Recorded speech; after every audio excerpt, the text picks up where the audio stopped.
Hiya. Welcome back to another episode of Right. Yeah. Yeah. Yeah.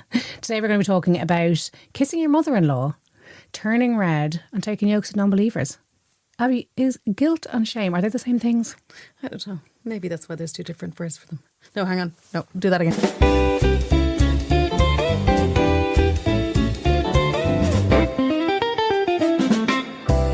Hello and welcome back to this week's episode of Oh Right. Right, yeah. Yeah, how's it going? How's it hanging? you? What are you doing here? And you know what? I'm feeling good. Oh yeah. I am feeling good. Thank Where are God. the stones now? They're still there, all 17 of them. Jim and Jemima have shifted slightly left. Right. But Oscar, that rascal. They're hanging out yeah, in there. I think he's making a beeline for the liver, just raring for an attack soon. Did they get stuck in other places? Yes. Oh, I don't even want to talk about it because they'll hear you and they will move and it'll be a Danger. whole thing. I have to go back into the A&E as soon as it happens. Like, so I'm just like, fuck, okay. I'm hoping by the time this episode airs, I've gotten it out. Can they swim? Well, they can do Or do they whatever just they want. They're like Danielle's coil. They can just kind of head off around the system, right. lodge themselves into the fucking bladder. Okay, that sounds horrific. Yeah, it is. But we're not going to be talking about pain today. We're going to be talking about shame. Ooh, rhymes. It does Interesting. rhyme. Guilt and shame. And I think this actually topic has come up for us since the beginning. It was one of our things. I think it's founded the basis of our conversations in general. I was on gonna say and friendship. off, on and off pod. Yeah, on and off pod is like this guilt. We talked about the slowdown about 5 weeks ago now. Like the guilt of having to slow down. Obviously, I had massive mum guilt, wife guilt, human guilt for having these gallstones. I was fucking telling myself, the week we were talking about the slowdown, so many people were telling me to physically slow down. My personal trainer, my therapist, my friends, you need to slow down, Laura. And I was like, I'm just so fucking tired. That's because you're burning yourself out. And It's because you couldn't figure out what to swap it out with because you thought no, I if was you lose just something really you have to tired. replace it with No, something. I was just really, really tired. And I was kind of letting myself burn out a little bit, but I was just really tired and I couldn't figure it out. And people kept saying, you're doing too much. And I'm like, I'm not, because I'm really practicing self. I'm getting 8 to 9 hours sleep a night. I'm trying to slow down when I can. And then the gallstones hit and I was like, oh, thank God, like the validation of like, I knew there was a reason I was feeling this pain and this tiredness. But the guilt then, because I was flat on my back. And of course, myself and Fergal had an inevitable fight then on St. Patrick's Day because I'd been home. Oh, joy. I know, like I'd been home. Laura's had gallstones for 3 weeks. Any healthcare professionals out there, we pre-record the pod. So we're talking right into the future. Yeah. Laura is still alive and kicking. Yeah, I am. With the same gallstones in her gallbladder. Yeah, thanks. On St. Patrick's Day, we had a fight because I was checked in. Are you okay to bring the kids off? Yeah, I'm absolutely fine to bring the kids off. Okay, you sure?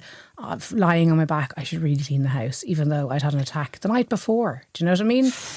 And so I'll just clean up quickly. You're I'll just delusional. do a quick clean. But it's the guilt because I should have probably done a bit of housework because like he was off with the fucking kids. And then we had a big fucking fight because he came home wrecked. He was in a bad mood. I probably was a bit of a bitch. I don't know, but the inevitable fights because you're both tense.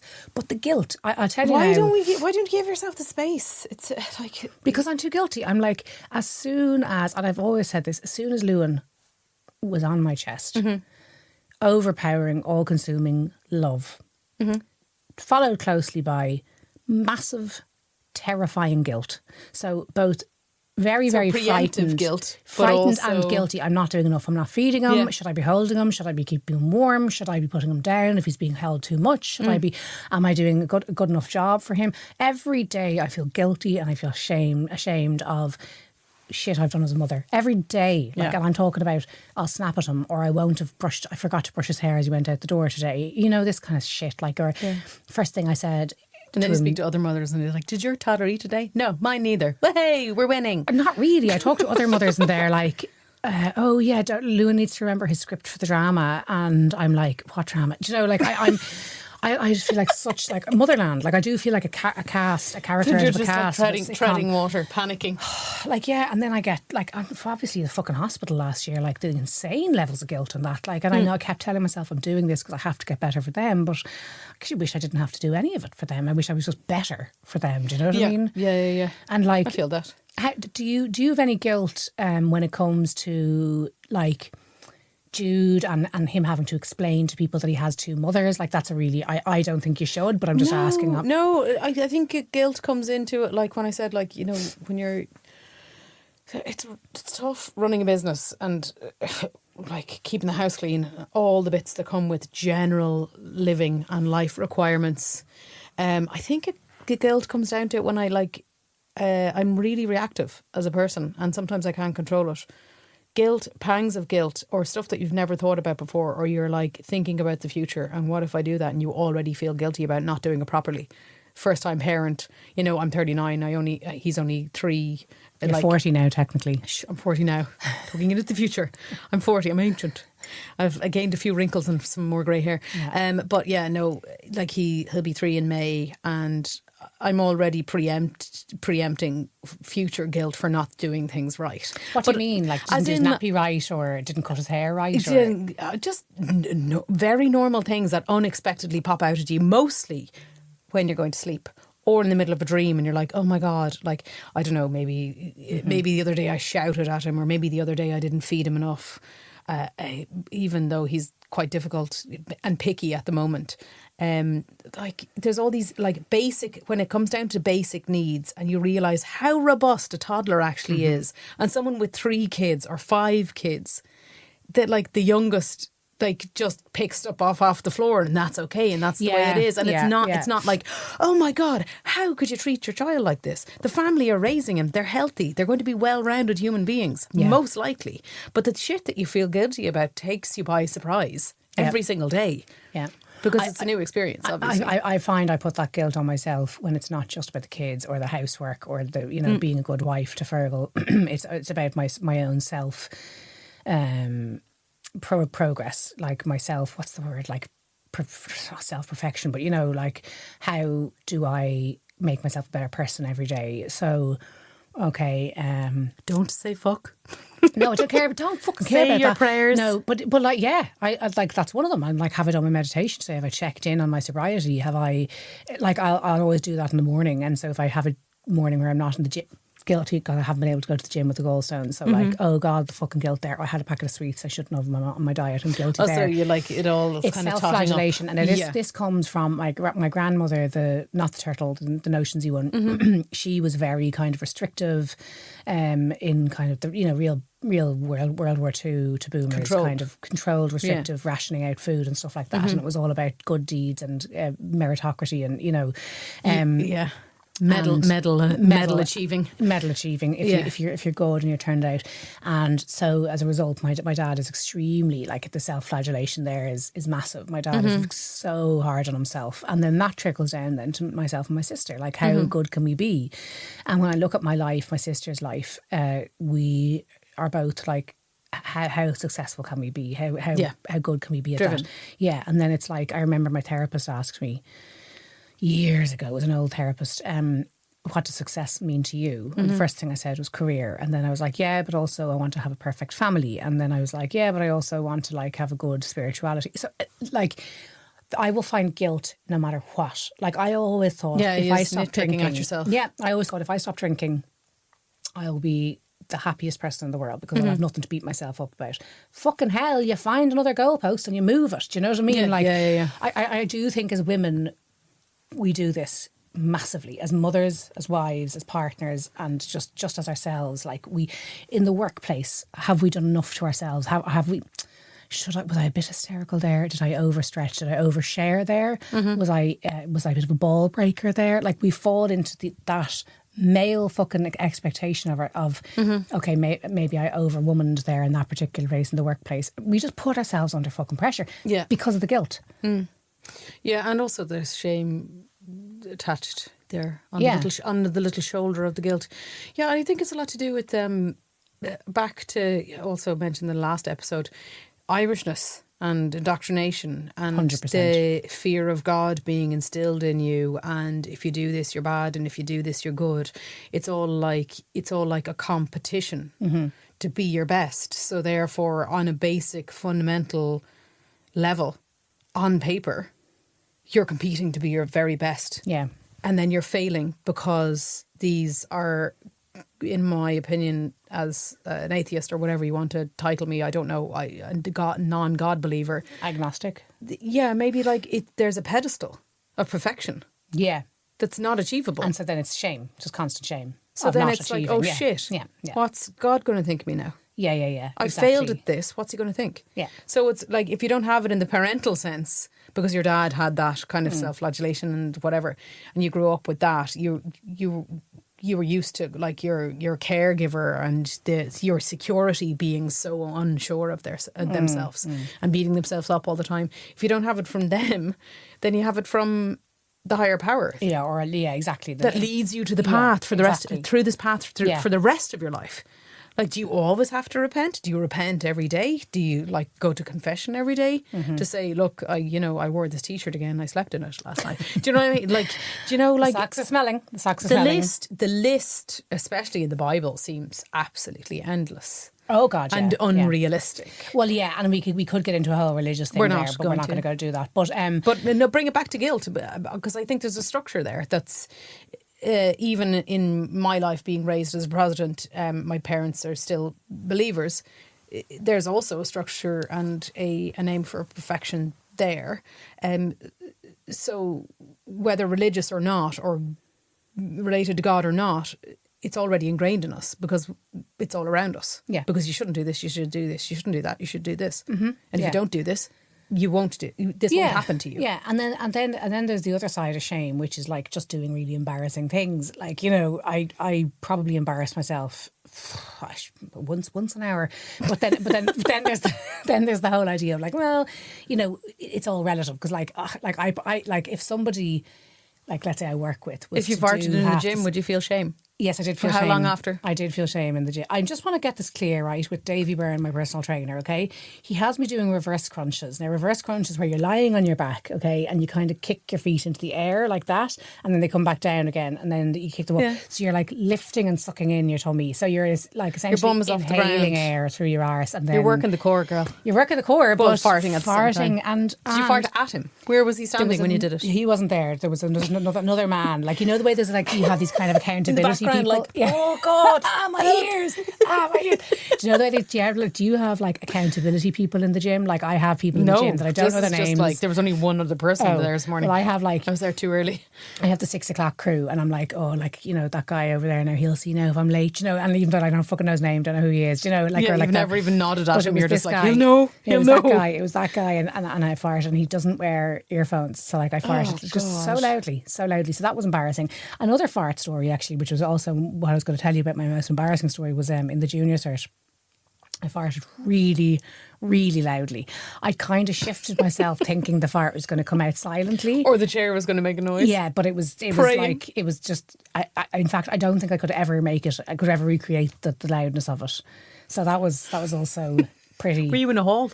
With high ceilings? A hall. Does it resonate? Yeah, it was echoed. That was hugely embarrassing. Then that weekend confession, you're behind the box. Yes, I farted very loudly in an exam. I mean, what else do I do? I've definitely done like absolutely mortifying things, like called people like by the wrong name and stuff like that. But like, I'd say people doing half the shit. Really shame. No, but I mean, come on. But I want to give our listeners some fucking laughs. Yeah, no, I love thinking of you embarrassed because like you kind of play it off that you're never embarrassed, but you got embarrassed being stuck in your jumper the other week. Yeah, I did. In the gym. That was embarrassing only because I took it off at the time. Someone was just like, if they'd been in motion, I did panic. But I don't think it was shameful. I just think it was like a moment where I can't remember the last time I blushed. I actually probably get embarrassed at compliments. Do you? It's genuinely a heartfelt, like, if a thank you or like, oh my God, like, I was just like, shut the fuck up, and then I go red. Yeah. Or go red by myself later in life. Oh my God, do you like go in red? The toilet later thinking about it. I go red as well, but it's so rare. Like, Katie goes red all the time. Audrey goes red all of the time. Does she? Yeah. When we get like talk about sex or something, and she's like, "Stop." Oh, really? Yeah, like she's very bashful, not prudish, but bashful. I'm trying to think. The only time I go red in the gym when I got lost in my jumper. I'd love to see you going red. So funny. Or just give you a can of Wicklow Wolf. So, like a sip of Wicklow Wolf, and I'd be red. Yeah. Just down the side of one face. I go red, one side of my face. The one time I went, like, I'd go red if I'm trying to talk, like if I'm saying something in the middle of a conversation, then everyone turns to look at me. It's so weird. Like I'm so comfortable, but then I just go like I can feel myself. I might go red if a conversation's in full swing and you're like, yeah. And what you're saying doesn't come out right, or you miss your cue, and everyone's just like, and you're like, okay, cool. Yeah. I might go red then. Toad. Huh? I said that. Yeah, but like everyone looks away. But no one would see that. Like I'm trying to think of. I remember really I was giving out about. It was after a funeral, and I was sitting around having drinks with people at the funeral, and I was giving out to these 3 or 4 people about something that was said in one of the speeches, and my sister kicked me under the table, and she was like that, and I realised the person I was telling was the person who'd said the fucking speech. Oh God. And I was just like, my whole, when your blood drains from your face, but then also floods it. And actually, sorry, oh my God. It goes up. Goes up, yeah. No, the cheeks, pouring on my cheeks. Actually, another one was, this is my most embarrassing moment. Actually, I don't know how, I'm glad I remembered it. I was at a funeral with my friend's dad, and it was about 20 years ago, so he was young enough when he died. And her brother kind of came up, and he had said a really nice speech. And I don't know, I was like, if I see him now, I'll have to tell him he did a great job on the speech. And he comes up to me in the funeral, turns around, and I was like, congratulations! No. Oh my God. And I just instant red. So I was like, congratulations. He was like, kind of looked at me. I was like, sorry, I meant well done for getting through the speech. It was really good. And I tried to dig myself out of the hole. But see, I'm like, I'd say if anyone, a lot of people, if they could spend 10 minutes doing and saying the things I would do, they'd be mortified, because I'm just a fucking embarrassing person. Like I'm an embarrassing Do you ever embrace it though? Yeah. And not think about it later on? Yeah, I kissed my ex's mother on the lips on the first introductions. No, by accident. Yeah. I think I went red. I must have gone red. There was and it was suspended. It wasn't a peck. No. But we both went for the same size. So I was meeting your parents for the first time, and the nerves were like, do the length of it on your hand, do an impression. Her hand is your like that. No, do it again. Oh my God! So not. So we both no. Not bop. It wasn't a bop. It was because we were still embracing, because we were supposed to go opposite sides, and we just went. My sister did that to my uncle, and oh God, oh dear God. My sentences were all jumbled up, and I was shaky I need to leave. Get out! They're lovely, thank you. Smashing a pint glass. Get out! My sister did that to my uncle at a kind of a funerally situation, and I was like, hi, how are you? And then she kissed him on the neck by accident. Nice to meet you. So fucking weird. God. Guilt. Anyway, sorry, back to guilt. What is the boldest thing you've ever done that you feel guilty about? Oh, I've cheated a lot. Oh, I've cheated a lot. I've kind of destroyed friendships. I've kind of destroyed. Okay. Yeah. Oh, we went from kissing your ex's mum on the lips, and now you're kind of bringing down the tone. Yeah, it's just it's a part of my life that I've dealt with a lot of guilt, a lot. Really. And I'm just I feel really sorry to those people, and I think about it a lot, how I treated people in the past, and then I've kind of basically a deep dive on self-discovery with all the new therapy and the diagnoses, and I'm finding a lot out about myself, and as you said, I'm really trying every day to become a better person for the people who depend on me and the people who I depend on, the closest people to me. Whatever about the not so closest people, they can go all fuck themselves. No, but they can go all fuck themselves. They can just fuck off. Would you ever go all fuck yourself? Fuck yourself. Ooh, zinger. No. So kind of let's start that again. So yeah, I do feel really guilty, and I've done a lot of discovering about myself. I do feel really guilty, and I'm going on a little bit of a journey in the last 6 months or so, just to kind of make a real effort to be the best version of myself, which includes admitting a lot of stuff to myself, and also kind of taking responsibility. But I do feel really bad. I feel awful, and something that I think about quite a lot. And I also think about what kind of a person and what I was going through back then, because it all kind of adds up in a very horrible and shameful way. I didn't have any respect for myself. I felt like I was emotionally abandoned. A lot of self-loathing, a lot of intoxication, a lot of very, very, very self-destructive behaviour went along with those things. And I had so little self-worth that in those moments and those years that passed, and I treated people around me like shit, I thought it was easier for people to absolutely hate my guts than to tell them that I wasn't happy. Because if I told them that I wasn't happy, I'd be kind of like upsetting them. So even though cheating on them would the be, anger would be better than the disappointment. And that's the weirdest thing ever, because for me to have handled it so badly and so off the rails for that long time, I just like maybe like ADHD, the impulsivity, the sexual exploration as well, or whatever gratification or that little dopamine hit maybe had come into play a little bit with that. But I treated people like shit for a very long time because I literally had so much hate for myself that I maybe wanted other people to feel as angry or as upset as I felt.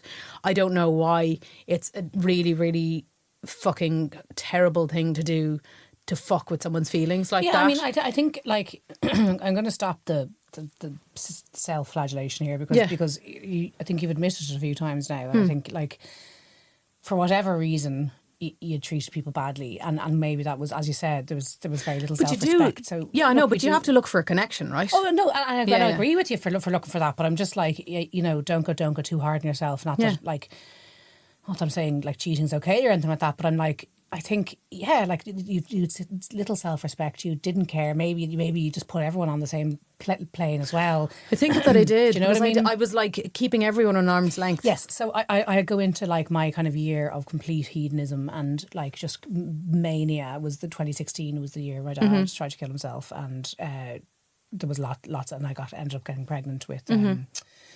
Lewin as well, and like that was, I treated so many people like shit. I ghosted loads of people. I just didn't care. And in the last year, I'm working through this kind of process of sobriety, and in which one of the points of it is I go through a fearless and moral inventory of myself, basically. So I go through all the things that I have done in my life to hurt others.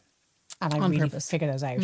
Not on purpose, just where has my kind of maladaptive behaviour has led me, and what have I done to people. And not the worst, because yes, I mean, all the stuff I've done has been atrocious. Lots of stuff I've done has been Have you ever really, cheated? Guilted. Yes, once on an ex, told him. But no, I actually can't handle the lurch of it. Like, it lurches me too much. Like, I would go insane with not talking about it. Like, I think I told all of them. Yeah, I can't handle it. But I think talking about that, I've always admitted to it very, very quickly. To any, not just cheating, but like to being an asshole. There's people I can't ever apologise to because I don't fucking know their names. Do you know what I mean? Like that. But I do have to go through all of that. But I generally am quite open with all the shitty things I've done, which I'm really glad about, because it makes this particular part of my sobriety kind of easier.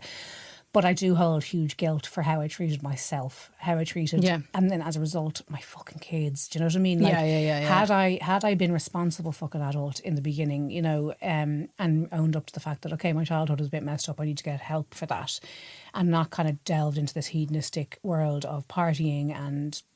I think I did it for too long. I did it for too long. Well, that's how I ended up in, you know, the worse I became, the worse it got. So totally, it was like a horrible spiral. It's like a projection. I always think about, and when I think about those years of chaos, I always think about Pinocchio. That scene in Pinocchio when he starts drinking, and when he starts drinking, and they all get to grow the ears. Terrifying. And it was. I remember in 2016 being halfway through the year of just hedonistic chaos and just working myself to the bone and partying myself to the bone and just going.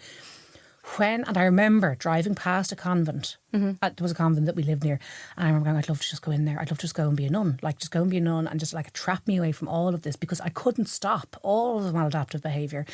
And like, what would that show itself like? Just intoxication, just partying to the last hour? Partying, using people, working insane amounts. Like, there was a lot of self-destructive behaviour, both physically and mentally, and drinking as well, like massively, and and just no self-respect at all, you know. And so all of this, I remember just thinking, when is someone going to pull me up by the scruff of the neck and tell me to stop because no one's stopping? And I remember nearly playing no one's chicken stopping with the world. No one's stopping me. I remember that feeling. And like, how was no one remember that stopping me? And of course, then I got pregnant. I was like, oh, there's the sign. You know what I mean? Like, and that did stop me. But then it was such a physical halt to things. I had to then catch up with it. And only in the last year have I been able to go, oh, okay, I don't want to drink because it's not good for me. Oh, okay, I want to go to bed because I like going to bed. You know, it's not boring or nerdy or... I remember thinking I was also so bored all the time. Do you know what I mean? I was so bored. Do you think that liberation is like a religious thing from the guilt? So I do think that my upbringing has a lot to do with. I mean, there was guilt from the off. Okay, so you're a sinner, and here are the sins, and obviously starting in the fundamentalist. Right, hang on, do Catholics think we're born into sin? Yeah, I'm not a Catholic though. Okay. But what you were the taught? fundamentalist Christian cult. Yes, you're born a sinner. Yeah. Okay. Yeah, and then you ask for forgiveness, and then you're not a sinner. Okay.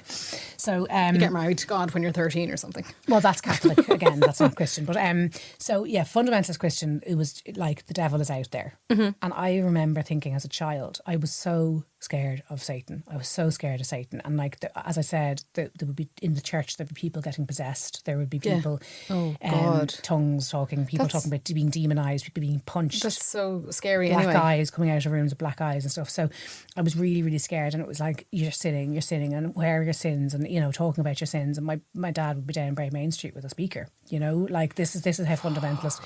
So the guilt and the shame came in at a very early age. When actually, in actual fact, look, the Bible doesn't talk about guilt; it talks about redemption. But I'm not going to get into that. Yeah. But of course, this was the teaching in the fundamentalist Christian cult. So then, growing up, we have all of this guilt and shame around overindulgence, about sex before marriage, about drugs, about drink, about yoking with a non-believer, which is like basically hanging around with or going out with. And I didn't fit in with loads of the Christians, so taking yokes with a non-believer, risky business. Yeah, you might have a bit of fun.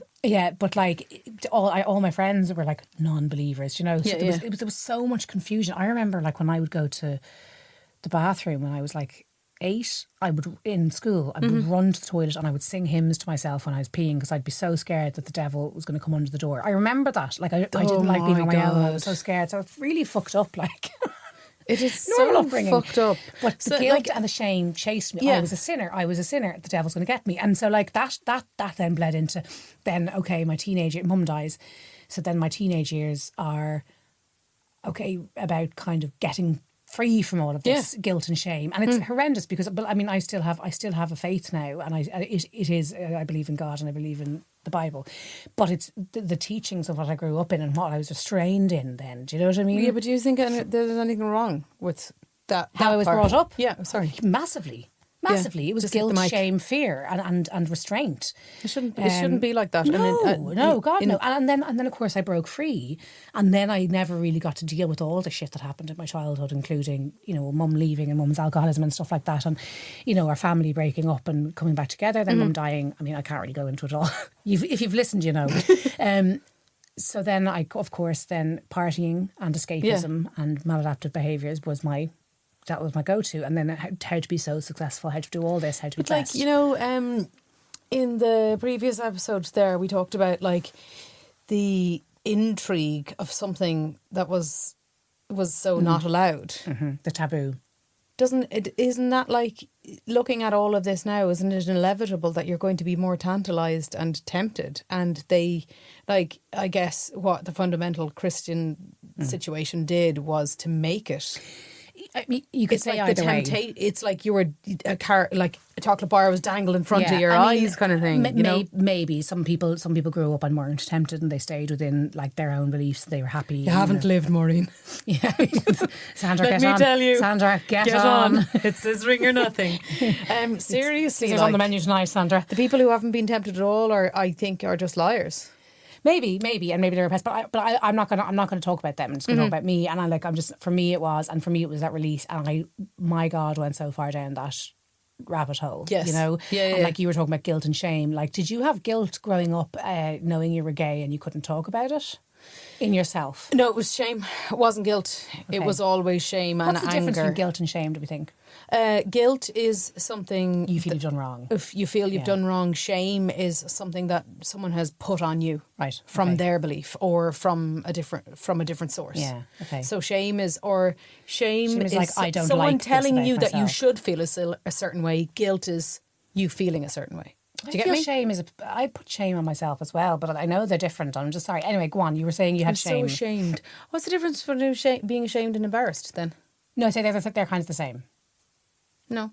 I kind of picture Eeyore from Winnie the Pooh when I picture shame. I don't know why. I'd like that's as a. Do you have pictures in your head? Anyway, we're rambling. It's shame. Growing Yeah, up as shame. being I gay. just thought it's like I felt like it was wrong. I felt like it was bad. I felt like it was dirty. I felt like it was seedy. I felt like it was this Really?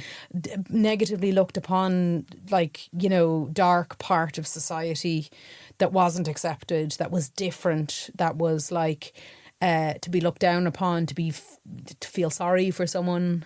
Like, that's all that went on in my head since I was about 15. You thought people should feel sorry for you.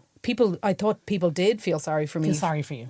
Or like, you know, it's like, you know, it could have been alcoholism or something Yeah. like, oh, an alcoholic, oh, God love her family and stigma. blah, blah, blah. Stigma. Yeah, stigma. Yeah. So like social kind of like a stereotype of that, like kind of like almost I was being fed a dialogue of someone who was scared of gays because they had no knowledge.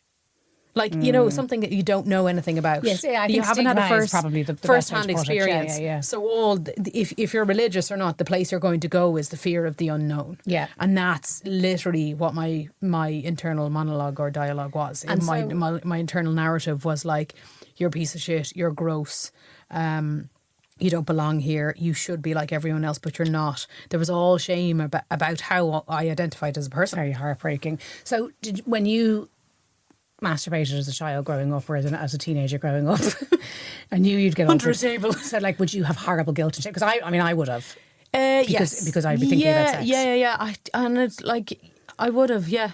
It would have been like scary but thrilling. Did you ever watch porn growing up? Yeah. Did you? Prawn. Prawn. It was in a folder called Prawns. No, only joking. You did you? Yeah. Like, did you go to the dirty magazines? Or No, did you go only to, like YouTube? later on when videos were available. Yeah, so like what, like 20? Yeah. I've Yeah. never watched porn. I don't know when. Really? Never. No interest in it. No, it freaks me out. Like, I think I've watched many kinds of porn. Yeah, no, and I that's But interesting to me. not like even as a hobby. Very seldom, but I've seen. Yeah. lot. No, but Remember, to watch it for like arousal, like Oh no. to get off to. That's what I mean. Yeah, but the very odd time. Like, it wouldn't Yeah. have been a hobby or anything like that. Do you remember Hobby. hobby? Going off to play tennis and watch No, porn. and like, look, I have friends who do, but I've do you never. remember I can't Eurotrash? get around the. Badly dubbed porn. Yeah. So fucking funny. No, that I'm talking about. Did you use porn to get off? Basically, No, not really. Like, no, just I can't. like- I couldn't get out of the idea. it was more. of that It was it's- more intrigue. It wasn't. Yeah, right. It wasn't yeah. to No, an that's, end. no, that's Yeah, what like- I meant. yeah, That's what I no. meant. Did you functionally use it? No, I can't. I can't. I would feel. It's like, oh, I'm embarrassed for her. Yeah, Her but nipple is showing. I would find nothing sexy about it because I'm like, for me, the porn industry is Stage. just like, the Yeah, but manosphere. you all worked this as a horrible- cameraman, woman. Yeah. Like, Yeah, no, behind I the just- scenes, the whole industry. It's just, I can't. Like, it's just, the whole thing just makes me feel kind of like, uneasy. yeah, transactional sex. This It's is just, this yeah. is the but this But is there's no this judgment. is Sorry, the I fear don't of the want to come unknown. across judgmental. But because, this is exactly yeah. what I'm talking about. Yeah. It's the fear of the unknown. I knew when I lived in Edinburgh, I palled around with two strippers. Yeah. Who transactionally did sexy things. Yeah. And it's just people. And No, but places like Amsterdam, but also the recoiling I can totally empathise That's with. because I don't find it sexy. I wouldn't like it for find me. it repulsive. Yeah, I wouldn't like I it have for no me. I think issues. it's like, I have ooh. absolutely no Yeah, issues yeah. with somebody who engages with it. Do you know what I mean? I don't find it sexy, and I find it kind of like, for me, I'd be like, transactional, like someone looking at someone who's acting out the act of sex isn't sexy for me. There's The voyeur, the concept of the voyeur isn't. That's no, I'm okay Yeah, with yeah. that if it's a free thing. If it's Yeah. but if someone's been paid or they're monetizing it, the idea of sex for me is no longer there, and I'm just like, I wouldn't enjoy that. But there was a website years ago. I don't know if it's still there. It's called Make Love Not Porn, and it was real. real couples going on and having sex, and so you can go. So young kids can go and watch young adults. Weirdo. Hell, young Careful now. adults can go and watch. Real people having sex, so it's not this weird bleached arsehole, kind of stuff. Anyway, sorry, I just wanted to Bleached arsehole. Can't stop thinking about that now. Has your guilt and shame about being gay, has that completely dissipated, or are there times when it kind of comes back, and when you're around certain people, when you're in certain situations? No, because I've obnoxiously owned it now, and I think you really have with that hair. I think it's been a long time. I think when it came to a head.